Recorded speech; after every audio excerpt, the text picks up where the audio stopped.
हमारे सामने एक ऐसा इशू आया है जो पिछले दिनों आपने बलूचिस्तान में देखा कि किस तरीके से कारोकारी करके गैरत के नाम पे जिरगा बिठा के फैसले दिए जा रहे हैं। रावलपिंडी में भी जिरगा हुआ और उस जिरगे के हुक्म पर कत्ल भी हो गया है। कत्ल की गई लड़की जो है उसकी आज पोस्टमार्टम के लिए कब्र कुशाई की जाएगी और मकतूला के जो दूसरे शौहर हैं उस्मान, उन्होंने ख़ुद को पुलिस के हवाले कर दिया है। अच्छा, अब इस सारी सूरत हाल में अगर हम स्टोरी के डॉट कनेक्ट करें तो निकाह नामा सामने आ गया है। मकतूला सिद्रा जो हैं उन्होंने 12 जुलाई को मुजफ्फराबाद में उस्मान से शादी की थी और उस्मान के वालिद का ये बताना है कि मकतूला ने बताया कि उसकी शादी ज़बरदस्ती कराई जा रही है। हो। अच्छा, अब आप ये देखें कि इस मुल्क में कानून नाफिज करने वाले इदारे मौजूद हैं, इस मुल्क में कानून नाफिजुल अमल है, इस मुल्क के अंदर आइन आज़ाद है, अदालतें मुतहरक हैं, लेकिन फिर जिरगों को किसने ये हैसियत दी, जिरगों को किसने ये इंटाइटलमेंट दी कि इतने बड़े बड़े फैसले वहाँ पर किए जा सकें। अब उस्मान के वालिद का ये कहना है कि मकतूला ने बताया कि उसकी शादी ज़बरदस्ती कराई जा रही है। 40,000 रुपए का बंदोबस्त करके मैं अदालत में गया। निकाह के 4 दिन बाद 10 लोग असलहा समेत घर में दाखिल हुए और हमें धमकियां दी। जिरगे के सरबरा असमतुल्ला की हवाई फायरिंग की वीडियो भी सामने आई है और पुलिस ये बता रही है कि मकतूला सिद्रा की नमाज जनाजा भी असमतुल्ला ने घर में पढ़ाई और सिद्रा की कत्ल के इल्जाम में 9 अफराद को इस वक्त गिरफ्तार कर लिया। चलें तो जरा हम पूछ लेते हैं पूरी डिटेल क्या है इसकी। बाबर मलिक हमारे नुमाइंदे साथ हैं। बाबर, जरा बताइएगा ये इशू क्या है, थोड़ा सा इसके कुछ डॉट्स हैं जो हम नहीं कनेक्ट कर पाए, जरा आप बताइएगा डिटेल में। जी बहुत शुक्रिया। बहुत ही अफसोसनाक वाकया, कोई कबायली इलाका नहीं है, दूर अफ्तादा इलाका नहीं है। रावलपिंडी शहर दारुल हुकूमत इस्लामाबाद का जुड़वा शहर, यहाँ पे जिरगा मकतलगाह बनाया गया।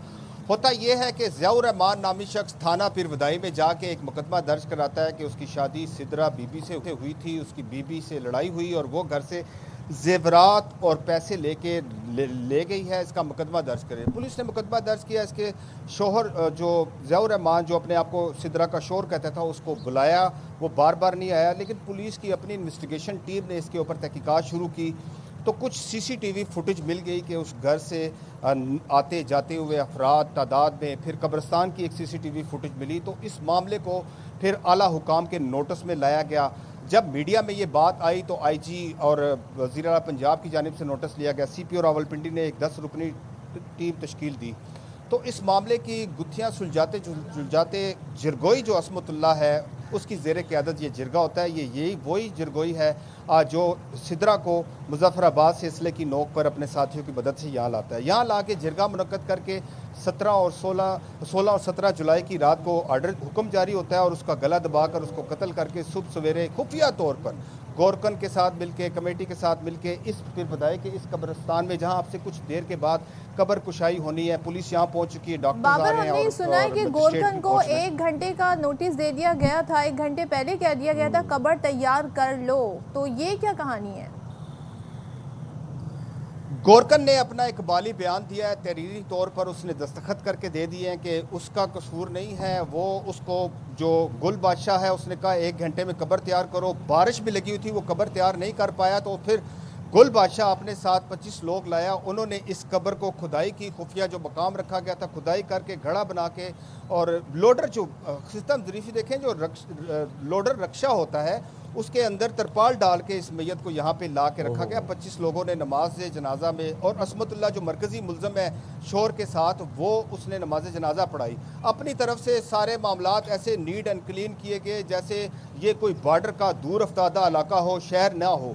तो उन्होंने जुल्म की इंतहा की। फिर बाबर, बिल्कुल जुल्म की इंतहा की, दिल दहला देने वाला वाकया, और इन वाकयात में हम देख रहे हैं कि इजाफा होता चला जा रहा है। मुझे ज़रा ये बात बताइएगा कि खातून का कत्ल होता है, उसके बाद नमाज जनाजा पढ़ाई जाती है, उसके बाद दिन दहाड़े 1 घंटे में कब्र तदफीन भी कर दी जाती है, कब्र भी बनवा दी जाती है, तदफीन भी कर दी जाती है। ये इर्द गिर्द किसी को पता नहीं चलता, किसी को खबर नहीं होती, कोई रिपोर्ट नहीं करता इसको। अफसोसनाक वाक़या है कि पुलिस के अपनी भी जो है वो खुफिया एहलकार होते हैं, उनका भी है। लेकिन दाद पुलिस को यह भी देनी चाहिए कि जो सीसीटीवी फुटेज जो इसके शोहर ने जो मुकदमा दर्ज करवाया था उसकी मदद से ये सारा कुछ हुआ। लेकिन ये सारा कुछ हुआ, उसके बाद गिरफ्तारियां हुई और तमाम मुल्ज़मान ने अपना अपना जुर्म तस्लीम किया है कि उसका ये था। लेकिन पुलिस ने, क्योंकि ये थोड़ा सा इसके अगर हाईलाइट करें तो ये खौफो राज फैलाया गया है। रावलपिंडी जैसे दारुल हुकूमत इस्लामाबाद जैसे इलाके में जिरगा मुनक्कद करके लड़की के कत्ल का हुक्म देकर दहशतगर्दी फैलाई गई है। इस जब किसी दूर अफ्तादा इलाके में जिरगे होते हैं जहां पर कानून हम समझते हैं कि ज़ाहिर है कानून को वहां पे इतना खातिर खान नहीं लेकर वो लोग आते हैं, सरदारी निज़ाम है और वडेरा निज़ाम है, लेकिन रावलपिंडी में कौन ऐसे लोग हैं, कौन इतने बासर लोग हैं जो बाकायदा जिरगा मुनक्किद कर रहे हैं? तो जिरगे की यहाँ पे क्या हैसियत है? देखिए, अपनी नौयत का ये एक पहला मामला रावलपिंडी में सामने आया है। पंजाब हुकूमत और आला हुकाम की जानिब से, वज़ीर आला पंजाब की जानिब से इससे कहा कि इसे एग्जाम्पल बनाएं कि आइंदा कोई वाक़या ऐसा ना हुआ। तो इसीलिए CPO रावलपिंडी और जो टीम तश्कील दी गई है वो सारे पहलुओं पर गौर कर रही है कि जिरगा कैसे, ये फौजी कॉलोनी का इलाका है, यहाँ पे ज़्यादातर जो है कबायली और KPK के लोग ज़्यादा यहाँ पे रहते हैं। और जो मुलजिम है एक असमतुल्लाह, उसके बारे में ये भी कहा जा रहा है कि उसकी शहरियत के हवाले से पुलिस को डाउट है कि वो अफगान शहरी है, उसकी भी तहकीकात की जा रही है। तो ये होना यहाँ पे अफसोसनाक है, लेकिन इसके अंदर एक दहशतगर्दी की दफात, कत्ल और दीगर सहूलतकारी और दीगर दफात के साथ 780A का नफाज भी होना चाहिए कि रावलपिंडी जैसे दारुल हुकूमत के अच्छा बाबर, वैसे एक जरा बात बताइएगा बैक स्टोरी से रिलेटेड, ये जब जिरगे के फैसले में खातून पर क्या इल्ज़ाम लगाया गया था? देखें, खातून के ऊपर शोर ने अपना जिरगे के सामने मुकदमा रखा। ऑलरेडी जिरगा सारा कुछ कर चुका था कि ये लड़की मेरे साथ इसकी शादी हुई है, इतना 2-3 माह पहले शादी हुई या उसने अरसा मुद्दत बताई और मेरी इसके साथ मुँह मारी हुई, नचाकी हुई, झगड़ा हुआ, ये घर से जेवरात लेके उस्मान नामी लड़के के साथ भाग गई। अच्छा, लगता है कि उसके साथ ये भाग गई है और इसने कानून और तमाम ज़ाब्ते कानून तोड़े हैं, लिहाजा इसके ऊपर तमाम तर जुर्म साबित किया गया, पंचायत में इसको खड़ा किया गया। जी, वो दूसरा लड़का जिसके साथ बताया जा रहा है कि खातून चली गई, उस्मान नाम है। अब उस्मान का किरदार कल खुल के सामने ये आया है कि जब इस लड़की के कत्ल की खबर मीडिया में नशर हुई तो वो मुजफ्फराबाद में था। उसका वालिद डर गया कि इस लड़की के बाद इस लड़के को भी कत्ल कर देंगे। उस्मान वही लड़का है जिसने मुजफ्फराबाद में इस लड़की से कानूनी तकाजे इसके वालिद के मुताबिक पूरे करके निकाह किया और उसका वालिद अपने बेटे को ले आया कि कहीं इसके बेटे को भी ना कत्ल कर दिया जाए। पुलिस की कस्टडी में पिरवदाई पुलिस को सरेंडर कर दिया और एक दरख्वास्त भी वो दे रहा है CPO को कि इसकी बेटे के जो जुर्म बनता है, जो मामला है वो देखें, लेकिन इसकी जान को इन मुलजमान से ख़तरा है, उसे भी महफूज बनाएं, इसकी हिफाजत भी करें। वो लड़का पुलिस कस्टडी में है, पुलिस तफ्तीश में उसको मुलजिम के तौर पर लेती है, गवाह के तौर पर लेती है। क्या वहाँ भी अगवा हुआ, मुजफ्फराबाद में भी अगवा हुआ, क्या वहाँ मुकदमा एक दर्ज होगा? तो पुलिस इस सारी सूरत हाल, लेकिन मजमूई तौर पर पुलिस ने इस सारे मुकदमे में, सारे किस्से में, जुल्म में जितने लड़की के किरदार हैं वो सारे गिरफ्तार किए हैं। लड़की के वर्सा क्या बताते हैं? ये बहुत अहम सवाल है कि लड़की के बारे में, लड़की के मुताबिक जो उसने वहाँ पे मुजफ्फराबाद में उस्मान के वालिद को बताया कि उसका वालिद फौत हुआ, उसकी वालिद ने उसके चचा से दूसरी शादी की और उसकी माँ और सौतेला चचा उसकी कहीं ज़बरदस्ती शादी करना चाह रहे हैं। वो भी पर इसके मुद्दई नहीं बनेंगे क्योंकि इस मामले में अब सरकार मुद्दई बन गई है। अच्छा। पुलिस स्टेट मुद्दई बन गई है, वो इस मामले को देखेगी। अमूमी तौर पर तो होता ये था कि जानना चाह रहे हैं वो जो शौहर, पहला शौहर होने का दावा कर रहा है, उससे शादी हुई थी कि नहीं हुई थी? क्योंकि लड़की के घर वालों के मुताबिक ज़बरदस्ती उसकी शादी कराई जा रही थी। देखिए, ये जो कबायली या पठान या ये लोग होते हैं, इनका ज़ुबानी कलामी ही निकाह और सारा मामला होता है, लेकिन पुलिस को अगर उसका निकाह हुआ भी है तो पुलिस को उसके सबूत देने होंगे। इनको निकाह नामा रजिस्टर हुआ नहीं हुआ, लेकिन ये सारी चीज़ें एक झेली हैं। मरकजी बात तो ये है कि लड़की को जिरगे में मुजरम ठहरा कर एक हुक्म जारी किया गया। तो मुझे लगता है ज़रूरी है कि इसमें 780A की दफ़ा भी शामिल हो जाए सहूलतकारों के साथ जो पुष्पनाई कर रहे हैं और पुलिस के ऊपर कुछ प्रेशर भी डाल रहे हैं कि इसमें फला मुलजिम के ऊपर हाथ हल्का रखे छोड़ दें, लेकिन पुलिस हुकाम का कहना है कि वो मेरिट पे तफ्तीश करेगी।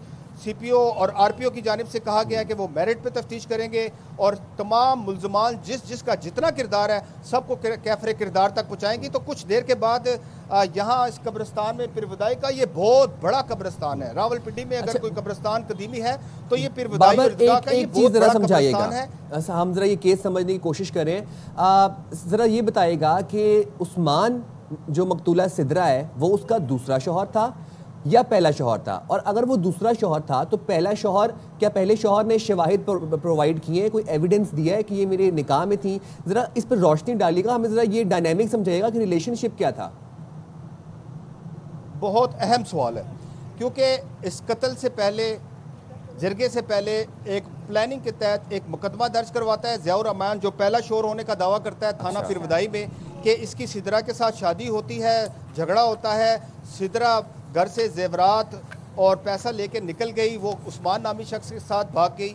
पुलिस बाकायदा तौर पर इसके ऊपर FIR दर्ज करती है। डेफिनेटली पुलिस को कुछ सबूत दिए होंगे उस पहला शोर होने के, तो पुलिस ने मुकदमा दर्ज किया। अब मुकदमा दर्ज करने के बाद, क्योंकि चोर की दाढ़ी में तिनका, वो मशकूक था, वो गिल्टी था और पुलिस को शक शुबा हुआ, तो पुलिस की जो टीम थी, पुलिस का आईओ था, शाबाशी है उसको कि उसने इस मुकदमे को देखा, उसके घर की CCTV फुटेज, राउंडिंग की CCTV फुटेज, खुद इस कब्रिस्तान की CCTV फुटेज ली, तो सारे गुत्थियां सुलझी की और ये मामला सामने आ गया। फिर इनके इलाके में भी खौफ और रास है। जिरगे का मामला, कत्ल का मामला फौजी कॉलोनी पीरबदाई में बच्चे की ज़बान पे है कि यहाँ जिरगा मुनक्कद हुआ, लड़की को कत्ल किया गया और यहाँ से एक लोडर कि वो जो पहले शौहर है उसने जब मुकदमा दर्ज करवाया अपनी बेगम के हवाले से, तो कोई एविडेंस उसने दी कि नहीं दी पुलिस को कि ये उसकी बीवी है कि नहीं? ज़ाहिर है एविडेंस के लिए निकाहनामा दिया होगा, कुछ उसमें कुछ बताया होगा कि कैसे ये मेरी बीवी है। देखिए, ये तो थाना पीरबदाई पुलिस ही शोर करेगी कि उन्होंने, अब बीवी जब उसने कहा कि ये सिदरा मेरी बीवी है और मुकदमा दर्ज करने के लिए आया, तो क्या एविडेंस दिए उसने, निकाहनामे में क्या दिया, क्या अपने साथ कोई ज़ुबानी कलामी गवाह लेके आया या किसी का फ़ोन करवाया? ये तो पुलिस बता सकती है कि क्या उसकी निकाह हुआ था, शादी हुई थी, तो डेफिनेटली पुलिस ने देखा है तो फिर मुकदमा दर्ज हुआ। मुकदमा दर्ज होने के बाद इसी मुकदमे मकतूला के वालिद जो बता रहे हैं कि लड़की ये बयान दे रही ना कि उसकी ज़बरदस्ती शादी कराई जा रही थी, तो यहाँ पर ज़रा सा ये कुछ हमें मालूम करना है कि उससे शादी हुई थी कि नहीं हुई थी, ज़बरदस्ती कराई जा रही थी, क्या वो उसने एविडेंस दी कि मेरी बीवी है जब पुलिस में मुकदमा दर्ज कराया? और जब एक वो कानूनी जंग लड़ रहा था तो फिर जिरगे ने कैसे फैसला कर दिया इस सारी सिचुएशन का? ये दो पैरेलल मतवाजी निज़ाम कैसे चल रहे थे, उसने दोनों को क्यों अप्रोच किया? देखिए, मकतूला का वालिद इस मामले में वो सुतेला वालिद है। मकतूला का सुसर ने इल्ज़ाम आयद किया है कि इस लड़की ने हमें मुजफ्फराबाद में बताया कि इसका वालिद फौत हो गया, इसका सुतेला वालिद इसका चचा है और वो ज़बरदस्ती किसी और जगह पे शादी करने चाहते हैं, मुझे पनाह दें। तो उन्होंने कहा कि हमने वहाँ पे कानूनी तकाजे पूरे करके निकाह करवा दिया। निकाह के 4 रोज़ बाद ये लोग असले की नोक पर इस लड़की को ले गए और ये भी जाते हुए कह के गए कि आपका निकाह हुआ है तो हम रुखसती जल्द कर देंगे। वहाँ से ले आइए और यहाँ पे ला के जिरगा मुनक्कद करते हैं और ये सारी सूरत हाल। पहली बात तो जो FIR दर्ज हुई है, उसी FIR की वजह से ही ये कत्ल पकड़ा गया, ये कातिल और जिरगोई पकड़े गए। उसी FIR के अंदर ही अब कत्ल की जो सहूलतकारी है, और वो जो पहली FIR थी वो उसके पहले शौहर ज़ियाउर रहमान की मुद्दत में दर्ज की गई थी, ऐसे ही है। ठीक है, thank you so much Babar. इसकी डिटेल भी हम आपसे मजीद जानेंगे। असल इशू ये है कि जिरगे के फैसले पर लड़की का कत्ल हुआ, जो कि गैर कानूनी काम है और किसी को ये हक नहीं है किसी के कत्ल का हुक्म देने का, किसी की जान देने का। कोई इंसान दूसरे इंसान की ज़िंदगी मौत का फैसला नहीं कर सकता जिरगे की सिचुएशन के अंदर।